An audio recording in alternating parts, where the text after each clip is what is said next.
Hey, everybody. Welcome to the latest edition of the Inside the Issues podcast. I am Alex Cohen. And I'm Sara Sadhwani. And man, oh man, another huge week in Southern California politics in so many ways. We're just going to jump right into it because, as you probably know by now, the big story of the week is, folks, we are now at 4 for 4. In 4 years, 4 current or previous city council members have been charged with crimes. And that's a lot. That sure is a lot. And crimes, not any crimes, not just any crimes. Crimes related to corruption, ethical violations, pay-to-play schemes, embezzlement, perjury. Having 2 wives and getting medical coverage for them both. It's a lot, folks. Why 2 wives? I mean, I have 1 husband. I don't want a second one. That's a pod for a different time. Man, oh man, I've got questions. But yes, let's dive into it. Of course, we were talking about Curren Price, former state legislator who has been representing District 9 on the city council. Sara, it's just been an extraordinary week. I got to tell you a true story. We booked Councilmember Curren Price to be a guest on our television show Tuesday night. We were going to talk about these issues that he's been working really hard on, these financial issues, labor issues. He's behind a motion to study bumping up the wages of airport workers and hotel workers. We've got the Olympics coming. We've got the World Cup coming. He's saying, LA's not affordable. We got to pay these people more money. It was very timely because we've got hotel workers who might be going on strike the 4th of July weekend. Tuesday night? Tuesday night. Wait. That's ringing Tuesday a bell, isn't night. it? So I'm just going to set the scene. Okay. It's so when it came down, I literally, I just put the script to bed. I had been working on this thing for hours. I go to my car to get my kids from school, and I get that LA Times news alert, and I had the, fudge moment. Councilmember Curren Price charged with 10 criminal counts. And I said, don't think he's going to show up on my show tonight. Might have to get back to work on that script. Yeah, I sure did. And he did counsel. It's not just about my show. It's more importantly about the people of District 9. But Sara, let's just kind of jump in for a moment to what he has been charged with. 10 counts, 5 counts of embezzlement of government funds, 3 counts of perjury, 2 counts conflict of interest, and a partridge in a pear tree. What were these? Right. I mean, some of recap. these charges are, much of this stems from the end of his first marriage and the beginning of his second marriage, right? As you alluded to, some of this has to do with sounds like in the process of some sort of divorce situation. Going way back. I mean, he was married in his 30s. He was married to this woman for a long time. Forgive me, I don't have all of the dates, but their marriage came to an end. She is now a lawyer in New Jersey. And apparently it's unclear whether or not she ever granted divorce, right? You can always say no. Some people still do want their spouses, Sara. No, I want mine. I just don't want another one. I keep getting derailed by that. Yes. I love you, honey. So anyway, it's unclear whether or not the divorce was ever finalized, and then he married another woman, and this has been something that's been out there for a while. And was getting medical benefits for her, right? Yeah. Like getting the city to pay with taxpayer dollars for his wife new wife while still married to another wife. So are you married to 2 wives at the same time? I don't know. I'm not going to worry about that. But the real issue is this usage of city money and all sorts of contracts, right? So this new wife, Del Richardson Price, has a consulting firm, has all of these various clients. A lot of it is not disclosed. When you are a public official, there are disclosure forms that you need to fill out about yourself, about your partner, so that there can be transparency. This is kind of the whole point. So you're not voting and saying yes to something that your spouse might fiscally benefit from. I mean, I think that's a pretty cut and dry. Like that would seem ethically awkward.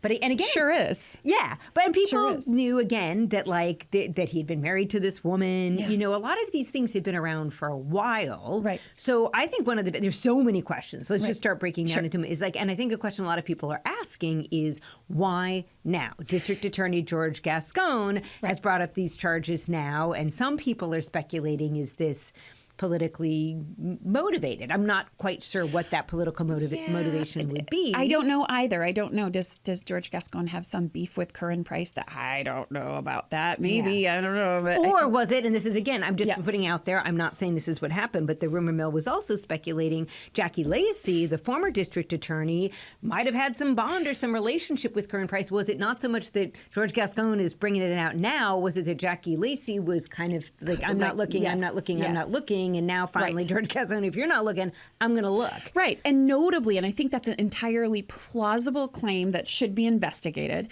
And at the same time, Curren Price was the one other legislator that was named back several years ago when Jose Huizar was under investigation from the FBI. 4 for 4. Yes.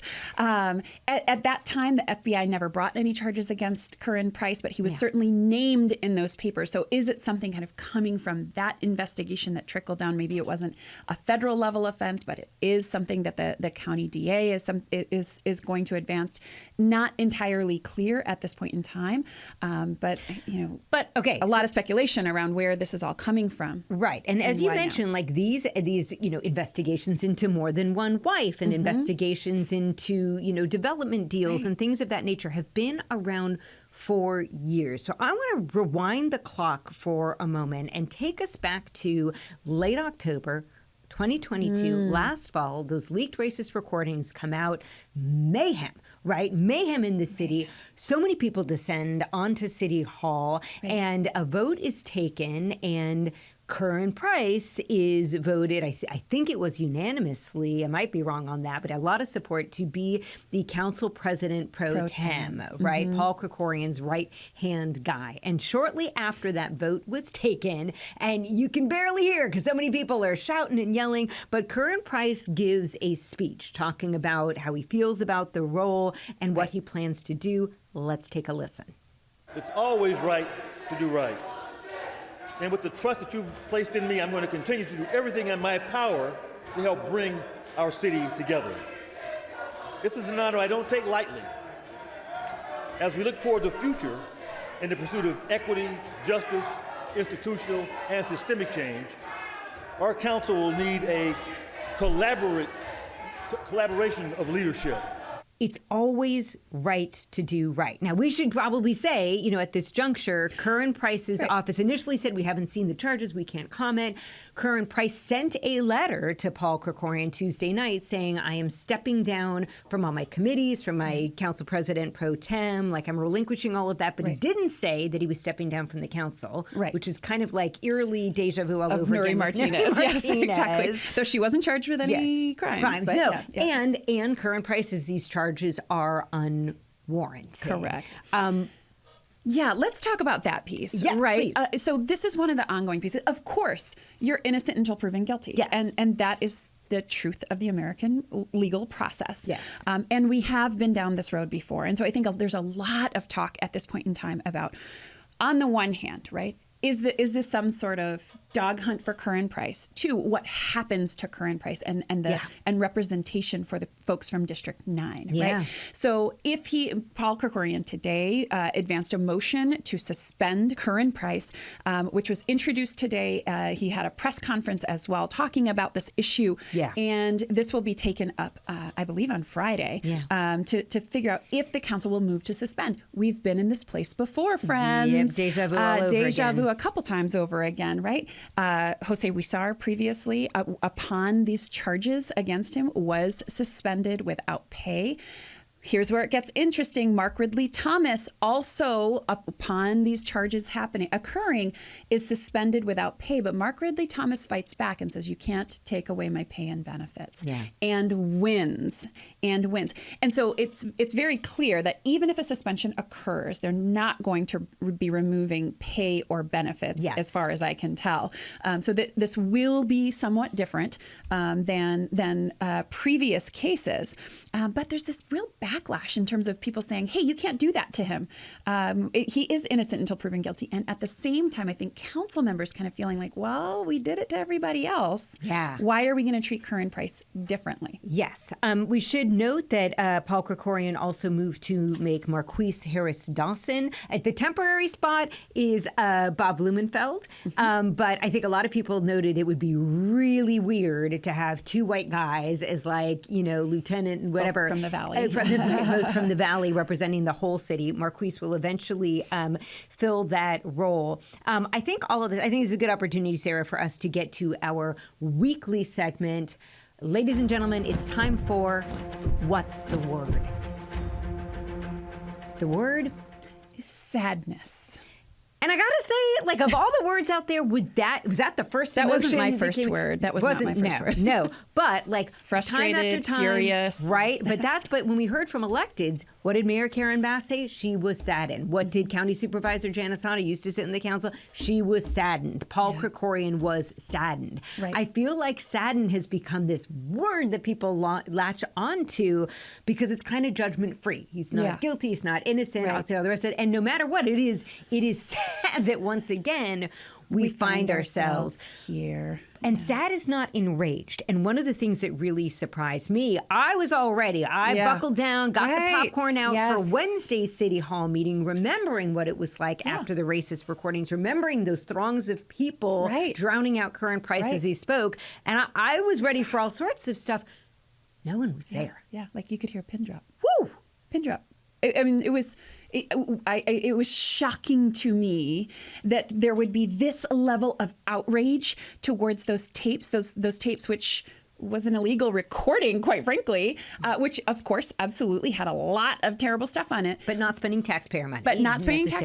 Yeah, exactly. And then to this, there's hardly any response. And so you have to start to wonder, why that is, what level of, organizing is going on, and what is it really aimed at? And, I think that there's this underlying simmering between various communities. Why is it that certain communities are being targeted and others aren't? Maybe both are being targeted in different directions and by different kinds of individuals. There's a lot of actors. finger pointing right now. The African American community saying, "Why are you going after Curren Price?" Right. And Latinos saying, "Oh my God, everyone showed up at City Hall for KDL and Gil and Nury Martinez. How come no one is out there today?" Exactly. Sarah, you also brought up a term today that I hadn't heard before, but the second I heard it, I was like, "Oh yeah, that may well be it." Scandal fatigue. Scandal fatigue. Could that be a thing? Just another one at City Hall. I mean, I think that's a bit of a cop-out, quite frankly. But at the same time... But it's real. Maybe it is. So when I texted, when the Curren Price news broke, and we lost Curren Price as a guest for our show,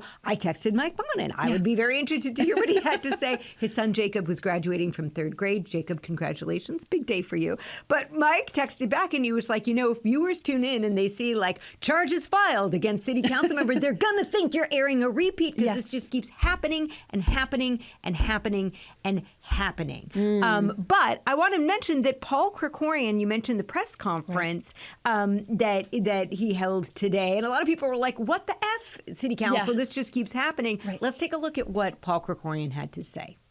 We, first of all, have laws in place to prevent things like this happening. If someone violates those laws, it's not an indictment of the institution or of the laws. It is a failure of that person to comply with the laws. So I don't know, Sarah, right? After a while, you could say these are all individuals, distinctly different cases. But is there something going on with development proposals at City Hall and pay to play, right? That is a theme that comes up over and over again. And I just don't know, in a random sampling of any 15 individuals, how often you would find 4 with these kinds of allegations. Ongoing allegations of corruption in particular. I think it begs the question of, is there something awry at City Hall? And not just amongst the people who are there, but in terms of the the rules of the game, right? We talk about, from a political science perspective, we talk about institutions, right? The rules of the game, how a council, a legislature is actually established, what powers they have. And when we look at city council, and this has come up many times, there's only 15 members in a city of nearly 4 million people, each person having over 250,000 people in their districts and having a ton of discretion and power over those districts without a whole lot of oversight. Council members don't get involved in the issues happening. The council members aren't going to, from CD1, aren't going to be asking a whole lot of questions of CD9 or vice versa. Because they're trying to figure out what's going on in their own backyard. Exactly. That's right. Because that is the way the rules of the game in city council are established. And now we have to start asking whether or not those rules are correct. Right? I know you've got thoughts to say on that, but before we get there, because I wanted to talk about what happens to CD9, because that seems to be something, and Paul Krikorian seems very concerned about this. A lot of people do, because you've got situations, right? Heather Hutt replacing Mark Ridley Thomas, and there's some mixed feelings about that. Was it right to be appointed? Should people of CD10 have had a say in that? We've talked about it here before. Go back and listen to previous episodes. But also CD6, which right now, ever since Nury Martinez left, has had no one representing that area of the San Fernando Valley on the council. And the really interesting thing, of course, the second the news about Curren Price broke, I was texting with another, let's just say, pretty important occupant at City Hall. I'm like, what's your take? And this person's take was, I think Imelda Padilla just officially won an election. Agreed. Which means, okay, Imelda Padilla, who was doing pretty well anyway in terms of endorsements and fundraising. LA Times endorsement. Yeah. Yes. So, a lot of people have been calling her Nury 2.0 and what have you, and some speculated would that maybe tarnish her reputation. Doesn't seem too much. Marisa Alcaraz, her competitor, is currently working for Curren Price. And man, some folks wasted no time. Michael Trujillo, a political strategist who's been working with Imelda, I think 5 minutes after the news about Curren Price broke, posted this tweet directing lines between Marisa Alcaraz and Curren Price. And Marisa and ballots are already out. Yeah, and Marisa Alcaraz, of course, also was part of her attack mode on Imelda Padilla was that she was a part of the Nury administration back in the day. The whole Nury 2.0 piece was a part of that attack mode. Doesn't age well when now you and your boss really is involved in one of these kinds of corruption scandals. I do want to make a point because on this point, Tavis Smiley today in his piece on his radio show had a full 10 critiques of the 10 critiques for 10 counts. For 10 We're 4 counts. for 4, he's 10 for 10. Yeah, we all like our numbers. Exactly. And I'm very concerned about some of the pieces that he's pushing out there. First, he has this real obsession with the tapes from last fall, and I can't stress enough, they're bad, but they are not criminal, right? There's something very different there. And I recognize and understand that he has this perspective that Black politicians are somehow under attack because both Mark Ridley Thomas went down this way. Now Curren Price looks like he could potentially be headed for disaster. That could be true. I'm not going to completely distance myself from that. I'm a scholar of race and ethnic politics. I get it that this is the way the world sometimes does work. But notably, there are other politicians that have also fallen prey to these kinds of schemes from other racial backgrounds. And so I also just feel like, he really kind of stuck it to Imelda Padilla on his show today. I don't have any skin in the game on this. Now I want to see a Sara Sadhwani Tavis Smiley interview, because I have to say, it's total sidebar. If you haven't seen it already, watch the Gavin Newsom, Sean Hannity interview. Oh my gosh. That was originally what we were going to talk about this political porn. We'll save that one for another. But I think you and Tavis facing off could be equally as fireworky. As entertaining. Fireworky just sounds like a really bad pun too. Well, he really went after Imelda Padilla as his sixth point here. And I just felt like, wow, I don't know that that's entirely fair in this instance at this moment in time. Because what we don't want to occur is some sort of race baiting between Black and Latino communities. When you are elected to office, whatever race you are from, you take an oath to the U.S. Constitution, to the state constitution, to the charter of the city of Los Angeles, and regardless of your race, we expect you to uphold it. Are you saddened, Sara, by the I'm lack furious. of ethics? I'm furious. We picked out what's the word, and it's not really holding up here. That is an interesting and controversial take. Sara and I were also talking today, the timing of all of this happening literally the same week that Donald Trump was being arraigned for his, 37 counts. There's so many numbers with all these, right? Federal charges here, and it's really interesting. I noted later this week I'm going to be speaking with LA County Democratic Party Chair Mark Gonzalez, who's also running for state assembly now. And Mark tweeted just a couple days ago, like, who says lightning doesn't ever strike twice, talking about Donald Trump. And now here we are with how many times has lightning struck city council? And I didn't see Mark tweet. I didn't see a lot. It's like, it's this. I think that what gets me about saddened is no one's saddened. These same people who are saddened by Curren Price aren't saddened by Donald Trump. And I think at some point there's got to be a reckoning about do you lump in how you feel about someone allegedly breaking the law with where their politics are. Right, and is that the right thing to do? Right. And I get it because these are political figures. But at the end of the day, what we're really talking about here is good governance, about democracy, about transparency, about accountability of elected officials. The same standard should apply. Sara, you mentioned a short while ago this notion about how the council is structured, potential oversight. I happen to know you're foreshadowing a new report that you, and I will say, like, it's the traveling Wilburys of political science. It's like all the big names in this town of political science. You've been working really hard. Can you give us, and we'll talk about this more in future episodes, but what are some of the hot takes in terms of how LA could do better on city governance? Well, certainly the number one component to this new report that's going to be dropping on Thursday, so keep an eye out for it, is an independent redistricting commission. That is not how the city is currently structured. It is how the state is, how the county is structured. We need that here in city council to clean up those districts. But there's a host of other recommendations in the report.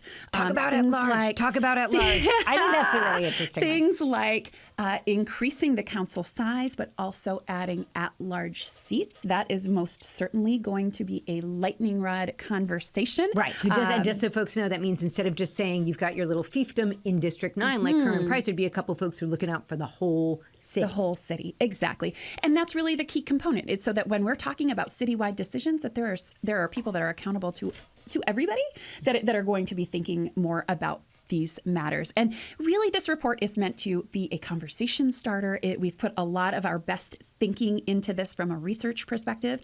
And our next stage is we're releasing it on Thursday and going on a roadshow. And we want to talk to folks. We want to talk to all Angelinos. We think all Angelinos need to be a part of this conversation. Yes. And that's going to continue. We're going to do focus groups and surveys. We'll put a link in our show notes so that you all can read it. One last note, just before we started taping this episode, we got word that 40 migrants have been dropped off via a chartered bus, courtesy of the state of Texas. It's just the latest wrinkle in politics and goes to prove once again, never a dull moment with love. Your thoughts on migrants arriving here in LA, what's going on with Curren Price, anything you hear on this podcast, you can reach out to us. I am at Alex Cohen in LA. And I'm at Sara Sadhwani. And we'll see you here next week. The Inside the Issues podcast is a Spectrum News One production. Hannah Kokish is our producer. Nathaniel Leathers is our editor. The executive in charge of production is Jeff Shore.